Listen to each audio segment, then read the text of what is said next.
Hey you, so I want to wish everybody a happy new year for all individuals watching. I hope it's going to be a prosperous new year for everybody that's viewing this video. So let's get this video started. So I wanted to do this video to start off the year, just asking the question and putting it out there and finding out what your biggest change was since you started stacking. So what is your biggest change since you started stacking? I wanted to list a few of my biggest changes since I started stacking precious metals in a whole, and just compare them as to where I am now and see where I'm going forward in the future. As it's the beginning of the year, I thought I'd put this one out there. So I've got a few of my gold coins on display. I was just really taking some coins out of the zippies and getting some coins out of their councils and the like. So I'll be displaying what you see here in the background as I break into this. So I want to go over a few of my biggest changes since I actually purchased my first piece of precious metals. Now for me, as we can see here, the first biggest change I would say for me, as I display this coin, let's see, it's got a lot of glare going on, get this out of the capsule, is going to be getting more heavily invested into gold. As what I'm showing here in the background, it's going to be an all gold display. So I show this 2 ounce tiger. Now when I first did start stacking, I was very silver heavy. In fact, I purchased, as I've mentioned many a times in the past, a big bulk of my silver, fantastic low prices at the time. I took absolute advantage of that and went in very heavy with silver. I was going to be getting into gold. Now, as I've mentioned, it's shadow stack, not silver stack, but not as heavy as I can see myself now. What changed is I started needing more of a balance throughout my entire portfolio. I never think it's smart to be so heavily invested into just one. You know, I know they're both precious metals. I know a lot of people, including myself, had the mindset of once the ratio changes out, and you know, we'd convert a lot of our silver into gold. But even with the recent rise of the new crypto, as you've seen, things can creep up from nowhere and really change the landscape of things. So with that in mind, and technically getting caught off guard, I realized I did need to stack as I was here, right now at the present, and focus on getting both my gold and my silver into the positions I'd like them at. Where I'm at right now, I would love 50-50. I can't see that happening, but it'd be great if it could be the case. When the time comes and we see correction in prices on gold and silver, I just want to know that, you know, we all know gold's going to jump first. So I'm with those who are partying out the gate. And you know, I think the gold metal, the shinier, I wouldn't say it's shinier, but it is definitely has its pluses in many areas, as I've done videos in the past on it. So for me, having a good stake in both now, that's been the biggest change. So I'm putting a lot of funds and new money into gold that I didn't think I'd do at one point, but I've obviously gone on to start doing a lot more as of recent.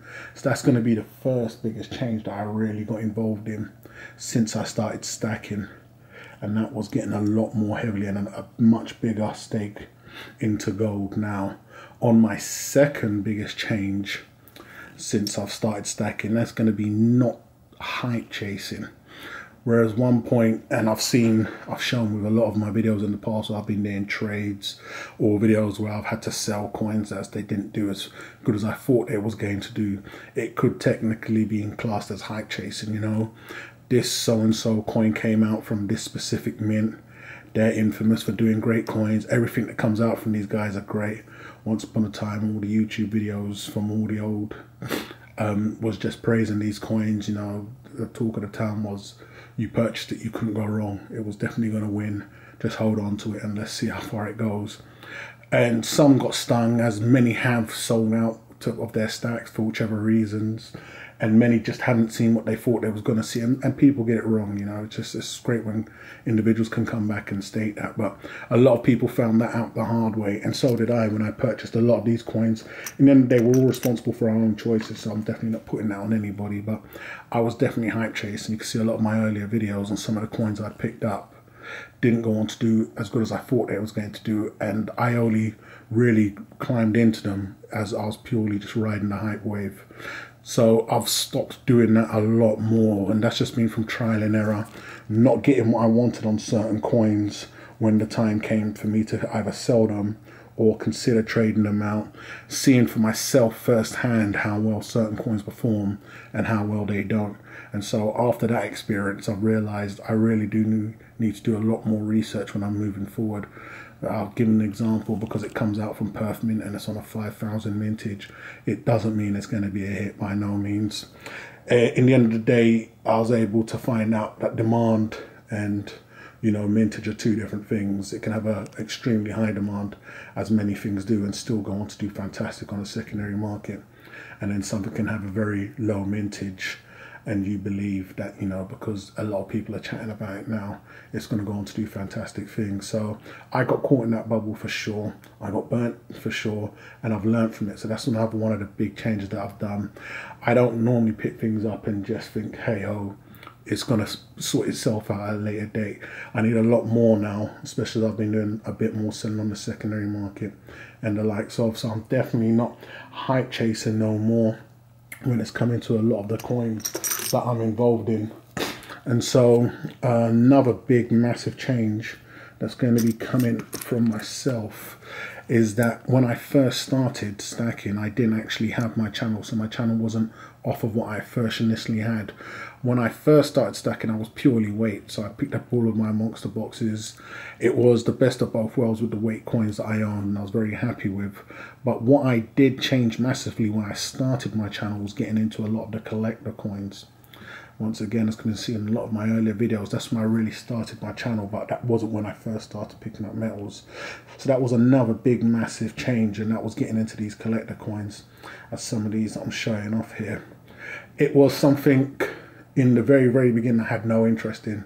A lot of people I got into stacking with at the same time, close friends or family, also still to this day, couldn't care less about the collector coins. They purchase the metal for the metal, and that's what a lot of weight stackers do. They're not into the fancy stuff, but I saw it as adding a lot of flavor to the pot. It definitely made things interesting as stacking the same. I mean, the very video was going to be a Britannia after Britannia is 5 Britannia, 10 Britannia, 20 Britannias.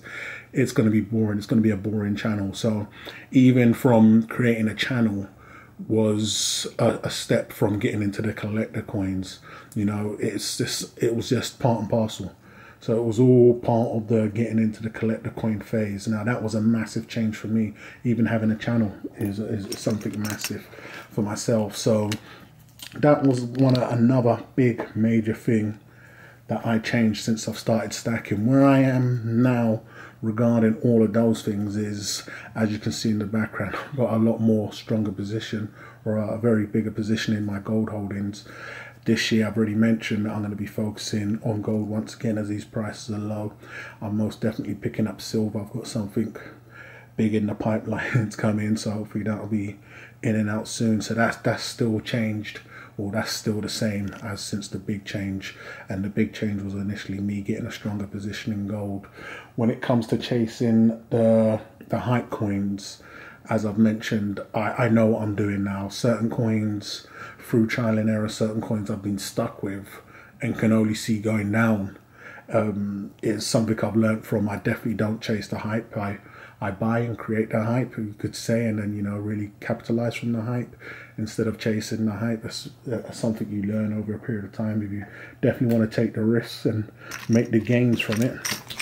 And with the collector coins, here's a little something different here. When I was trading luxury watches, I think this is a 18 karat Rolex link. These gold and stainless silver Rolex link. Don't know what these are going for now, but I forgot these were in here. But regarding the collector coins, I'm still definitely into it. It's become very saturated, as we've seen with a lot of the things that are really putting a dampener on things, with the dealer shady tactics, the mints producing dealer exclusives, and just everybody wanting a piece of the pie. I see that as just times are very hard. Perth Mint sales are low, so everybody else must be bleeding out. And dealers and individuals are doing whatever they can to survive. These next couple of months are going to be very quiet for dealers and private individual sellers themselves, so we'll see how that goes. But other than that, I'm still fully involved with the collector coins. I mean, it's still where I think you can make some awesome flips, short term or long term. My priority is still my weight, so I'm using a lot of these collector pieces to flip, to purchase and gain more weight. As I've mentioned, I've got a few tricks coming up in the coming days that I'll be displaying. But that's where I currently stand. But it'll be fantastic to hear from you guys what your current position is and what your biggest change has been since you started stacking metals. I know some of the big ones are individuals are no longer collecting these types of coins at all. You know, they've gone strictly onto weight.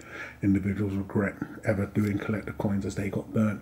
And this is exactly what I was saying. When you chase hypes or follow individuals on certain channels, and even my own channel, if you get it wrong, you really are going to get burnt. So it'll be fantastic to hear your experience and what are your biggest changes, if any, since you've actually started picking up metals, and have you made any big changes. So those are mine, guys. It'd be fantastic to know what you guys are. Hey, it'll be love it. It'll be great to know what you think of this video. Don't forget to come along and follow me on the links that I've left in the description. Don't forget to go ahead and subscribe if you haven't done so. We can get this one to sync up. And I'll catch you guys on the rebound.